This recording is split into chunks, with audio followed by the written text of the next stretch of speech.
Brian Fuller, and today my speech is going to be over abortion, and not only abortion, but how abortion is wrong and inhumane.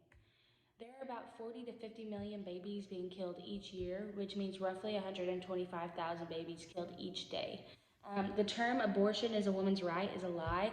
A woman or a father, mom or father should not have the option to be able to murder an innocent child. All babies have the right to live, and that's their basic human right. And so the true human right comes from our human nature that God made for us, not for the people to choose their fantasy life, whether it fits them or not in the moment. Um, the other term is abortion is needed to prevent overpopulation, which is definitely fake news.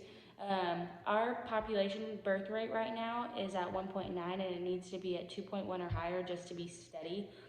So when people use that term, abortion is needed for overpopulation and to keep it all level or whatever to prevent it. That's that's false. None of that is true. My credibility about abortion and how it's wrong and inhumane and to me is considered murder is stated here. First off, you should not have the choice on killing an innocent human being.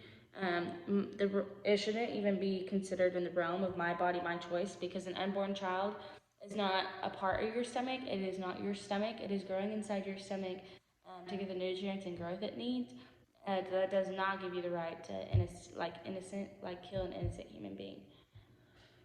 So once you take an innocent baby's life, you take away their purpose. So when you do that, to me, God has a plan and a purpose for each individual, and who is it your right to take away an innocent child's life, and nobody should have the authority to be able to do that. One of my topics is abortion should not be a woman's right. Abortion should not be a woman's right because she should not be able to choose whether the baby lives or dies. A baby in a mother's womb is not some blob, it's a human being growing inside of her. A baby needs to grow inside a woman to get the right nutrients and growth it needs before he or she comes into the world. So that's where it gets it. So, for example, just imagine a human on a feeding tube, okay? So, imagine, no matter what age, whatever you want to think, imagine a human on a feeding tube. Now, should that feeding tube get to decide whether to kill or leave the baby alive? No, it shouldn't. Or any human being, any age, any realm, teen, adult, elders. No, it should not have that right. Because if that person is fighting for its life and it's trying to live, then that person has the right to fight and live. So how abortion procedures work? This is over the second trimester. You can look at the first and third, or however you want to do all of them, whatever you want to do. Look them up, get educated on it. I talk about the second trimester in here and how pretty much they stick a tube in the woman and they get all the amniotic fluids out. It has to be prepped with 24 to 48 hours before. Once they get all the fluids out, they stick this clamp in. It's called the Sofer clamp, and it's like a grasping tool. So once it gets a hold of something, it doesn't let go. So it'll grab, you get an arm or a leg, and you just start ripping off. That's what they do. They literally rip a baby apart. And then the skull is too big. So what they do is they have to crush the skull in order to get it out. So you're literally ripping an innocent child apart. How would you feel if someone had the authority to be able to do that to you now?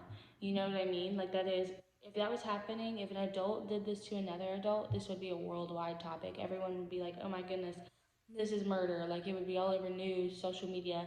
But if it's an innocent child, it's like it shouldn't be discussed, and it needs to be discussed, and people need to be educated on this topic. And that's what I have for this side. How abortion should not be used even after rape or incest. So I want you to take an educated guess on how many cases of abortion are caused because of rape or incest, from 0% to 100. It is one third of 1%. That's how small it is. So I know this will be difficult for many, but this poor innocent child that is conceived, whether you wanted it to happen or not, does not deserve the death penalty for the father's crime that he committed. On the other hand, evidence shows that abortions in cases like these, the moms usually actually have more pain, and the pain's worse. And then my conclusion talks about how abortion's not a trend. Just because you don't want it to have a child doesn't mean you won't conceive one. You know the possible consequences. So either deal with it or understand there are plenty of families that want children and can't have them. So adoption is always an option. So thank you. That is my speech for today.